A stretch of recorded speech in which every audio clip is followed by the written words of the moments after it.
Hello student, welcome back to my channel বংবালানেট। বংবালানেটে তোমাদের জন্য এনএম জিএনএম এর লাইফ সায়েন্সের যে সিরিজ চলছে তারই আজকে ডে 16। এই ডে 16এও তোমাদের সাথে 20খানা প্রশ্ন আলোচনা করব, তার সাথে কিছু এক্সট্রা ইনফরমেশন থাকবে। আশা করি এই ভিডিওটিও তোমাদের জন্য খুব হেল্পফুল হবে। তোমরা এই সিরিজের সমস্ত ভিডিওগুলো যদি দেখতে চাও, এনএম জিএনএম 2024 বলে প্লেলিস্ট করা রয়েছে, ওখান থেকে দেখতে পারো। এছাড়া এনএম জিএনএম এর প্রিভিয়াস ইয়ারের কোশ্চেন পেপার যদি সলভ চাও, তারও আলাদা প্লেলিস্ট আমার চ্যানেলে করা রয়েছে, সেখান থেকে দেখতে পারো। এই সমস্ত সিরিজগুলো কিন্তু তোমরা যদি কমপ্লিট করো, তোমাদের লাইফ সায়েন্স থেকে অনেক কোশ্চেন তোমরা কমন পাবে, কারণ এই সমস্ত কোশ্চেন তোমাদের প্রিভিয়াস ইয়ারের কোশ্চেন পেপারকে ফলো করে বানানো রয়েছে। সেই জন্য আমি তোমাদেরকে সাজেস্ট করব তোমরা এই সিরিজের লাইফ সায়েন্সের 30 ডেজ চ্যালেঞ্জের সিরিজ চলছে, এর পুরো সিরিজটাই তোমরা কমপ্লিট করো এবং দেখো। এছাড়াও তোমরা যদি এই সমস্ত কোশ্চেন আনসারের পিডিএফ চাও, আমি তোমাদেরকে বংবালানেটের টেলিগ্রাম চ্যানেলে প্রোভাইড করি, আর সাথে কিছু ছোট ছোট নোটস প্রোভাইড করি, যেগুলো তোমাদের কুইক প্রিপারেশনের জন্য খুব হেল্পফুল হবে। তোমরা বংবালানেট টেলিগ্রাম চ্যানেলে জয়েন করতে পারো, ওখানে কিন্তু তোমাদেরকে এই সমস্ত কোশ্চেন আনসারের পিডিএফও প্রোভাইড করি, আর সাথে কিছু নোটসও দিই। তো আর দেরি না করে আজকের ক্লাসটা স্টার্ট করে দিচ্ছি। দেখো, প্রথম কোশ্চেন কি রয়েছে, অ্যামোনিয়া থেকে নাইট্রেট উৎপাদনকে কি বলা হয়? চারটে অপশন রয়েছে, অ্যামোনিফিকেশন, নাইট্রিফিকেশন, ডিনাইট্রিফিকেশন, ইউট্রোফিকেশন। এখানে যে সঠিক অপশন হয়ে যাবে সেটা হয়ে যাবে নাইট্রিফিকেশন। নাইট্রিফিকেশন প্রক্রিয়ায় অ্যামোনিয়া থেকে নাইট্রেট উৎপাদন হয়, আর এতে যে ব্যাকটেরিয়া সাহায্য করে সেটা হবে নাইট্রোব্যাক্টর। নাইট্রোব্যাক্টর। এর পরে রয়েছে দেখো অ্যামোনিফিকেশন। অ্যামোনিফিকেশন কাকে বলা হয়? যখন অ্যামোনিয়া উৎপন্ন হয়, যে কোনো নাইট্রোজেন জাতীয় যৌগ থেকে যখন অ্যামোনিয়া উৎপন্ন হয় সেটাকে বলা হয় অ্যামোনিফিকেশন। আর ডিনাইট্রিফিকেশন কাকে বলা হয়? যখন নাইট্রেট জাতীয় যৌগ থেকে যখন নাইট্রোজেন মুক্ত হয় সেটাকে বলা হয় ডিনাইট্রিফিকেশন। আর অ্যামোনিফিকেশন যেটা বললাম, অ্যামোনিফিকেশন যে কোনো নাইট্রোজেন জাতীয় যৌগ থেকে যখন অ্যামোনিয়া উৎপন্ন হয় সেটাকে বলা হয় অ্যামোনিফিকেশন। আর ইউট্রোফিকেশন কাকে বলা হয়? যখন জলাশয়ে প্রচুর পরিমাণে অ্যালগাল ব্লুম জন্ম হয় সেটাকে বলা হয় ইউট্রোফিকেশন। ইউট্রোফিকেশনের অ্যালগাল ব্লুম প্রচুর পরিমাণে জলাশয়ে উৎপন্ন হয়। অ্যালগাল ব্লুম, এগুলো একটুখানি এক্সট্রা ইনফরমেশন হিসাবে বলে দিচ্ছি, তোমরা তুলে রাখতে পারো খাতাতে। এরপরে 2 দাগের কোশ্চেন রয়েছে, দেখো প্রোটিনের একটি প্রধান উপাদান কি? চারটে অপশন রয়েছে, কার্বন, হাইড্রোজেন, অক্সিজেন, নাইট্রোজেন। প্রোটিনের প্রধান উপাদান নাইট্রোজেন। নাইট্রোজেন ছাড়া প্রোটিন গঠিত হয় না। এরপরে 3 দাগের কোশ্চেন রয়েছে, ক্যাকটাসে সালোক সংশ্লেষ সম্পন্ন হয় ড্যাশ দ্বারা। চারটে অপশন রয়েছে, ফাইলোক্ল্যাডোড, ফাইলোড, পাতা, মঞ্জরিপত্র। এখানে যে সঠিক অপশন হয়ে যাবে অপশন কয়েকটা, ফাইলোক্ল্যাডোড। এরপরে 4 কোশ্চেন রয়েছে, হাইড্রা ও জুক্লোরেল্লার সহাবস্থান। হাইড্রা আর জুক্লোরেল্লা এদের সহাবস্থান কি প্রকৃতির? প্যারাসিটিজম, সিম্বায়োসিস, প্রিডেশন, মিউচুয়ালিজম। এখানে যে সঠিক অপশন হয়ে যাবে সিম্বায়োসিস। অপশন খয়েরটা হয়ে যাবে সঠিক আনসার। 5 কোশ্চেন রয়েছে, দেখো জিন ব্যাংক কোনটার উদাহরণ? চারটে অপশন এখানেও রয়েছে, জিন ব্যাংক, এক্সিটিউ ইনসিটু, ইনস্পট স্যাংচুয়ারি। জিন ব্যাংক একটি এক্সিটিউ সংরক্ষণের উদাহরণ, অর্থাৎ এখানে জিন, বীজ এই সমস্ত পদার্থকে তাদের পরিবেশের বাইরে এনে সংরক্ষণ করা হয়, সেজন্য এটাকে এক্সিটিউ সংরক্ষণের মধ্যে ফেলা হচ্ছে। এরপরে 6 দাগের কোশ্চেন রয়েছে, কোন জীবের চরিত্রের যে বাহ্যিক প্রকাশ তাকে কি বলা হয়? চারটে অপশন রয়েছে, ফিনোটাইপ, জিনোটাইপ, অ্যালিল, জিনোম। দেখো এখানে যে সঠিক অপশনটা হয়ে যাবে কোন জীবের, এখানে বলেছে দেখো জীবের যে চরিত্রের বাহ্যিক প্রকাশকে বলা হয় ফিনোটাইপ। যেমন ধরো আমরা যদি উদ্ভিদের কাণ্ডের দৈর্ঘ্য ধরি, কাণ্ডের দৈর্ঘ্য লম্বা, এই লম্বা একটা আমার ফিনোটাইপ। ঠিক আছে, লম্বা বৈশিষ্ট্যটা একটা ফিনোটাইপ। এবার লম্বা বৈশিষ্ট্যের জন্য আমরা 2 ধরনের জিনোটাইপ লিখতে পারি, একটা বড়টি আর একটা বড়টি ছোটটি।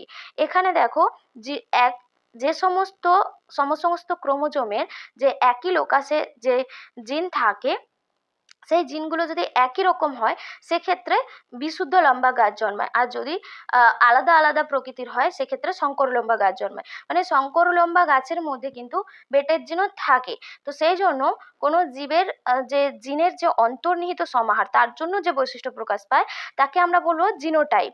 আর ফিনোটাইপ বলবো শুধুমাত্র বাহ্যিক চরিত্র। এই যে এই দুটো জিনোটাইপকেই তার ফিনোটাইপ কিন্তু আমরা দেখবো লম্বা, কিন্তু তার যদি আমরা জিনোটাইপটা দেখতে চাই তখন দেখব দুটোর আলাদা আলাদা জিনোটাইপ রয়েছে। তো জিনোটাইপ আর ফিনোটাইপের মধ্যে ক্লিয়ারটা আশা করি, কনফিউশনটা তোমাদের আশা করি ক্লিয়ার হয়েছে। এখানে দেখো জিনোটাইপ বলতে আমরা জিনের যে অন্তর্নিহিত কি কি জিন রয়েছে ওই বৈশিষ্ট্যের জন্য, সেটাও আমরা দেখব। আর ফিনোটাইপ মানে শুধু বাহ্যিক দিক থেকে আমরা দেখব যে গাছটাকে দেখতে কেমন। এবার গাছটা যদি শঙ্কর লম্বা হয়, বাইরে থেকে দেখলে আমরা বুঝতে পারবো গাছটা লম্বা, তার মধ্যে যে অন্তর্নিহিত বেটের জিন রয়েছে সেটা কিন্তু আমরা জিনোটাইপ থেকেই বুঝতে পারবো। এরপরে রয়েছে দেখো অ্যালিল। অ্যালিল কাকে বলা হয়? এই যে একটা জিনের যে ভিন্ন রূপ তাকেই বলা হয় অ্যালিল। যেমন গাছের যে কাণ্ডের দৈর্ঘ্য, দু ধরনের দু ধরনের হতে পারে, একটা লম্বা আর একটা বেটে হতে পারে, এক্ষুনি বললাম। এবারে লম্বার জন্য আমরা টিপ বড়টিকে ধরি আর বেটের জন্য ছোটটিকে ধরি, তাহলে এই যে একটা জিন কাণ্ডের দৈর্ঘ্য, তার জন্য দেখো দু ধরনের অ্যালিল আমরা ব্যবহার করছি এখানে, লম্বা আর বেটে। এটাকেই বলা হচ্ছে অ্যালিল, একটা জিনেরই বিভিন্ন রূপ। এরপরে রয়েছে জিনোম। কাকে বলা হয়? আমাদের যে ডিপ্লয়েড সেট ক্রোমোজোম রয়েছে, 2n সংখ্যক ক্রোমোজোম, 2n সংখ্যক ক্রোমোজোমের মধ্যে n সংখ্যক ক্রোমোজোমে যে ধরনের জিন থাকে, যা যা জিন থাকে সেটাকেই বলবো কি? জিনোম। জিনোমটাকে তাহলে কাকে বলা হয়? ডিপ্লয়েড দেহকোষে যে n সংখ্যক ক্রোমোজোম বা হ্যাপ্লয়েড যে ক্রোমোজোম থাকে, সেই হ্যাপ্লয়েড ক্রোমোজোমে যে ধরনের ক্রোমোজোম থাকে সেই সমাহারকেই আমরা কি বলবো? জিনোম বলবো। এরপরে 7 দাগের কোশ্চেন রয়েছে দেখো, মানুষের এবীয় রক্তের গ্রুপ গঠনের কারণ কি? এখানে 4টে অপশন রয়েছে: অসম্পূর্ণ প্রকটতা, প্লিওট্রপিক জিন, পলিটেকনিক সঞ্চারণ, মাল্টিপল অ্যালিল। এখানে যে সঠিক অপশন হয়ে যাবে এখানে মাল্টিপল অ্যালিল, অপশন ঘয়েরটা হয়ে যাবে সঠিক আনসার। এরপরে 8 দাগের কোশ্চেন রয়েছে, নিম্নলিখিত কোন জোটটি সঠিক? এখানে 4টে অপশন রয়েছে: আদা, সাকার, পেঁয়াজ বাল্ব, ক্ল্যামাইডোমোনাস, কনিডিয়া আর ইস্ট জুরেনিও। এখানে দেখো যেটা সঠিক অপশন হয়ে যাবে অপশন খয়েরটা, পেঁয়াজ বাল্বের সাহায্যে জনন সম্পন্ন করে। এরপরে রয়েছে 9 দাগের, কোন হরমোন ইস্ট্রোজেন হরমোন ক্ষরণে উদ্দীপনা যোগায়? এখানে 4টে অপশন রয়েছে: এলএইচ, এফএসএইচ, এলটিএইচ, টিএসএইচ। এদের ফুল ফর্মগুলো দেখো: luteinising, LH luteinising hormone, FSH follicle stimulating hormone, LTH হচ্ছে গিয়ে লিউকোট্রপিক হরমোন লিউটোট্রপিক হরমোন, আর টিএসএইচ থাইরয়েড স্টিমুলেটিং হরমোন। এখানে দেখো ইস্ট্রোজেন হরমোন ক্ষরণের যে হরমোনটা উদ্দীপনা যোগায় সেটা হয়ে যাবে ফলিকল স্টিমুলেটিং হরমোন, অপশন খয়েরটা হয়ে যাবে। ফলিকল স্টিমুলেটিং হরমোন হচ্ছে অগ্রপিটুইটারি থেকে ক্ষরিত হয়। এই অগ্রপিটুইটারি যেহেতু মাস্টার গ্ল্যান্ড হিসাবে কাজ করে, ওই হরমোনটা কি করে? অন্য অন্তঃক্ষরা গ্রন্থিকে হরমোন ক্ষরণের জন্য উদ্দীপনা যোগায়। তাই জন্য এফএসএইচ হরমোনটা আমাদের ডিম্বাশয়ের উপর প্রভাব বিস্তার করে। ডিম্বাশয়ের মধ্যে যে ইস্ট্রোজেন হরমোন থাকে সেই ইস্ট্রোজেন হরমোনকে ক্ষরণ করতে উদ্দীপনা যোগায়। ঠিক আছে, তো এর পরে রয়েছে দেখো 10 দাগের কোশ্চেন, স্বাভাবিক একটি হৃদচক্রের সময়কাল। স্বাভাবিক হৃদচক্রের সময়কাল কত? 8 সেকেন্ড, 1.8 সেকেন্ড, 0.8 সেকেন্ড, 8.5 সেকেন্ড। এখানে যে সঠিক অপশন হয়ে যাবে অপশন গয়েরটা হয়ে যাবে সঠিক আনসার, 0.8 সেকেন্ড। একটা পুরো হৃদচক্র সম্পূর্ণ হতে 0.8 সেকেন্ড সময় লাগে। এরপরে 11 দাগের কোশ্চেন রয়েছে, নিম্নলিখিত কোন পর্বের প্রাণীদের ইউরিওটেলিক প্রাণী বলা হয়? টেলিক সরীসৃপ, মৎস্য, পক্ষী, স্তন্যপায়ী। দেখো ইউরিওটেলিক প্রাণী মানে তাদের যে বজ্র পদার্থ বা রেচন পদার্থ উৎপন্ন হবে তার প্রধান উপাদান কি হবে? ইউরিয়া। বজ্র পদার্থের প্রধান উপাদান যাদের ইউরিয়া, তাদেরকে বলা হয় ইউরিওটেলিক প্রাণী। ইউরিওটেলিক প্রাণী হলো সমস্ত স্তন্যপায়ী প্রাণীরা কিন্তু ইউরিওটেলিক প্রাণী হয়। আর দেখো এখানে যে বাকি অপশনগুলো রয়েছে এর মধ্যে সরীসৃপ, পক্ষী এরা হবে ইউরিকোটেলিক প্রাণী। এদের হচ্ছে সরীসৃপ আর পক্ষী, এই যে সরীসৃপ আর পক্ষী এরা হবে ইউরিকোটেলিক প্রাণী। আর এদের যে বজ্র পদার্থের প্রধান উপাদান হবে ইউরিক অ্যাসিড। এগুলো কিন্তু একটু খেয়াল করে মনে রাখবে, সমস্ত অপশনগুলোই আমি তোমাদের সাথে ডিসকাস করে যাচ্ছি। এরপরে মৎস্য, যে কোনো জলজ প্রাণীরা এরা অ্যামনোটেলিক প্রাণী হয়। অ্যামনোটেলিক মানে এদের যে বজ্র পদার্থের প্রধান উপাদান হয়ে যাবে অ্যামোনিয়া। এদের বজ্র পদার্থের প্রধান উপাদান হয়ে যাবে অ্যামোনিয়া, সেজন্য এরা অ্যামনোটেলিক। আর ইউরিওটেলিক মানে তাদের বজ্রের প্রধান উপাদান ইউরিয়া হবে। ইউরিকোটেলিক মানে তাদের ইউরিক অ্যাসিড বজ্রের প্রধান উপাদান হবে। এরপরে 12 দাগের কোশ্চেন রয়েছে, কোন পর্বের প্রাণীদের রেচন অঙ্গ হলো ফ্লেম কোষ? 4টে অপশন রয়েছে: প্লাটিহেলমিনথিস, অ্যানিলিডা, আর্থ্রোপোডা, মোলাস্কা। এখানে যে সঠিক অপশন হয়ে যাবে প্লাটিহেলমিনথিস অর্থাৎ ফিতাকৃমি বা চ্যাপ্টা কৃমি, এদের যে রেচন অঙ্গ সেটাকে ফ্লেম কোষ বা শিখা কোষ বলা হয়। আর বাকিগুলো দেখো, অ্যানিলিডা নেফ্রিডিয়া, অ্যানিলিডার যে রেচন অঙ্গ তাকে বলা হয় নেফ্রিডিয়া। আর্থ্রোপোডার হচ্ছে গিয়ে আর্থ্রোপোডার হয় তোমাদের সবুজ গ্রন্থি হয়, সবুজ গ্রন্থি, ম্যালপিজিয়ান নালিকা এগুলো হয়। আর মোলাস্কার হয় বৃক্ক বা বোজনাসের অঙ্গ, বৃক্ক বা বোজনাসের অঙ্গ। এইগুলোও কিন্তু খেয়াল করে মনে রাখবে, প্রতিটাই কিন্তু পরীক্ষাতে আসে। আর তোমাদের এখানে যেমন আমি পর্ব দিয়ে দিয়েছি, এছাড়া তোমাদেরকে কিন্তু এভাবেও দিতে পারে, হয়তো দিয়ে দিল চিংড়ির রেচন অঙ্গের নাম কি, বা আরশোলা রেচন অঙ্গের নাম কি, বা বলে দিতে পারে ফিতাকৃমি রেচন অঙ্গের নাম কি। ফিতাকৃমি রেচন অঙ্গের নাম নেফ্রিডিয়া। আর অ্যানিলিডা পর্বের মধ্যে পড়ে তোমার হচ্ছে গিয়ে কেঁচো যোগ, এদের নেফ্রিডিয়া হয়। আর প্লাটিহেলমিন্থ ফিতাকৃমি ফ্লেম কোষ। আর আর্থ্রোপোডা যেগুলো হয় যেমন চিংড়ি মাছ, এরা সবুজ গ্রন্থি এদের। আর মোলাস্কা পর্বের মধ্যে শামুক ঝিনুক এগুলো যারা পড়ে এদের বোজনাসের অঙ্গ থাকে বা বৃক্ক। ঠিক আছে, এগুলো একটু খেয়াল করে মনে রাখবে। তোমাদেরকে প্রাণীর নামও দিয়ে দিতে পারে বা এরকম পর্বের নাম দিয়েও দিতে পারে। পরে 13 দাগের কোশ্চেন রয়েছে, এমএমআর টিকা প্রদান করা হয় কোন রোগে? 4টে অপশন এখানে রয়েছে, যক্ষা, পলিও, হুপিং কাশি, হাম। এখানে যে সঠিক অপশন হয়ে যাবে অপশন ঘয়েরটা হাম। বাকি অপশনগুলো দেখে নাও, যক্ষার যে টিকা BCG, polio OPV, oral polio হচ্ছে ভ্যাকসিন, আর হুপিং কাশি ডিপিটি। এরপরে 14 দাগের কোশ্চেন রয়েছে দেখো, বৃক্কের মূল গঠনগত ও কার্যগত একক কোনটা? Henle loop, nephron, pyramid, Bowman's capsule. এখানে সঠিক অপশন হয়ে যাবে নেফ্রন।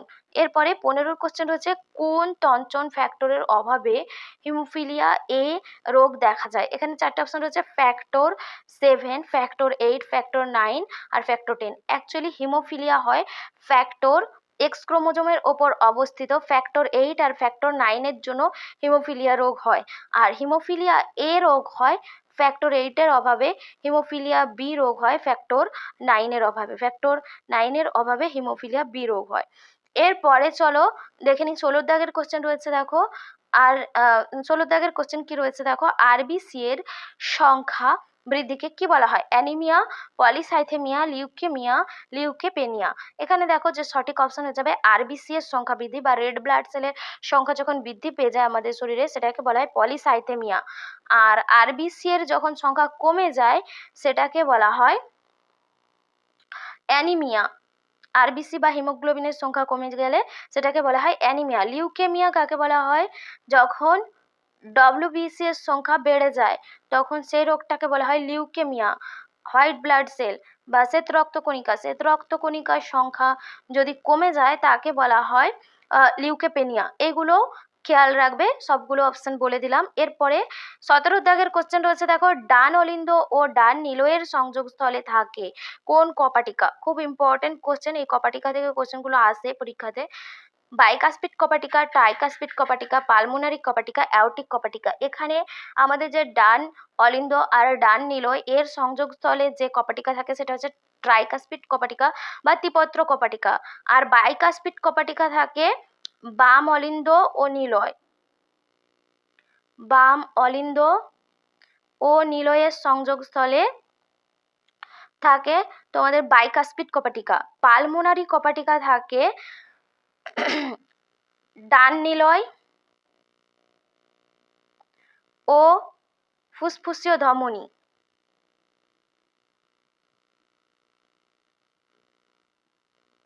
এর মাঝে। ফুসফুসীয় ধমনী আর ডান নিলয়ের মাঝখানে যে কপাটিকা থাকে তাকে পালমোনারি কপাটিকা বলা হয়। আর অ্যাওর্টিক কপাটিকা থাকে বাম নিলয় ও মহাধমনীর মাঝে। এগুলোও একটু নোট ডাউন করে রাখবে। তো ট্রাইকাসপিড কপাটিকা তাহলে ডান অলিন্দ ডান নিলয়, বাম অলিন্দ বাম নিলয়ের মাঝে। বাইকাসপিড কপাটিকা থাকে ডান নিলয় আর ফুসফুসীয় ধমনীর মাঝখানে। পালমোনারি কপাটিকা থাকে আর বাম নিলয় ও মহাধমনীর মাঝখানে অ্যাওর্টিক কপাটিকা থাকে। এরপরে 18 কোশ্চেন রয়েছে, নিম্নলিখিত কোন উপক্ষার রক্তচাপ কমায়? 4টে অপশন রয়েছে, রেসারপিন, কুইনাইন, ক্যাফিন, ডাটুরিন। এখানে যে সঠিক অপশন হয়ে যাবে কোনটা বলো তো? রেসারপিন। রেসারপিন উচ্চ রক্তচাপ কমাতে সাহায্য করে, আর কুইনাইন ম্যালেরিয়া রোগে সাহায্য করে, আর ডাটুরিন হাঁপানি উপশম করতে সাহায্য করে, আর ক্যাফিন আমাদেরকে একটু একটু উত্তেজিত করতে সাহায্য করে। ঠিক আছে, এরপরে রয়েছে দেখো 19-এর দাগের কোশ্চেন। জাইলেম কলার অন্তর্গত কোন কোন কলাটি, এখানে কোন কোষটি হবে? অনেক তাড়াহুড়ো করে পিডিএফ বানাতে গিয়ে এখানে তোমাদের অনেকগুলো কোশ্চেনের হচ্ছে গিয়ে অটো কারেক্ট হয়ে পিডিএফ গুলো একটু ভুল হয়ে গেছে। আমি তোমাদেরকে যখন পিডিএফ গুলো প্রোভাইড করব তখন ঠিক করে দেবো। জাইলেম কলার অন্তর্গত কোন কোষটি জীবিত? এখানে চারটে অপশন রয়েছে, ট্রাকিয়া, জাইলেম প্যারেনকাইমা, জাইলেম তন্তু। এখানে যে সঠিক অপশন হয়ে যাবে জাইলেম কলার অন্তর্গত একমাত্র জাইলেম প্যারেনকাইমাই জীবিত কোষ, বাকি সমস্ত কোষ কিন্তু মৃত কোষ থাকে। এরপরে আজকের লাস্ট কোশ্চেন 20 দাগের কোশ্চেন কি রয়েছে দেখো, প্রতিটি ভাইরাস কণাকে কি বলা হয়? Capsid, genome, capsomere, virion. এখানে যে সঠিক অপশন হয়ে যাবে প্রতিটি ভাইরাস কণাকে বলা হয় ভিরিয়ন, অপশন ঘয়েরটা হয়ে যাবে সঠিক অ্যান্সার। তো এই ছিল তোমাদের 20খানা প্রশ্ন। সিরিজটা ভালো লাগলে লাইক করো, বন্ধুদের সাথে শেয়ার করতে ভুলে যেও না। সমস্ত ভিডিওগুলো তোমরা এই সিরিজে দেখতে থাকো, তোমাদের লাইফ সায়েন্স প্রিপারেশন কিন্তু অনেকটা বেটার হয়ে যাবে, আমি বারে বারে বলছি। আর আমার টেলিগ্রাম চ্যানেলে তোমরা জয়েন করে যাও, ওখানে তোমাদের জন্য কিছু নোটসও আমি দিচ্ছি।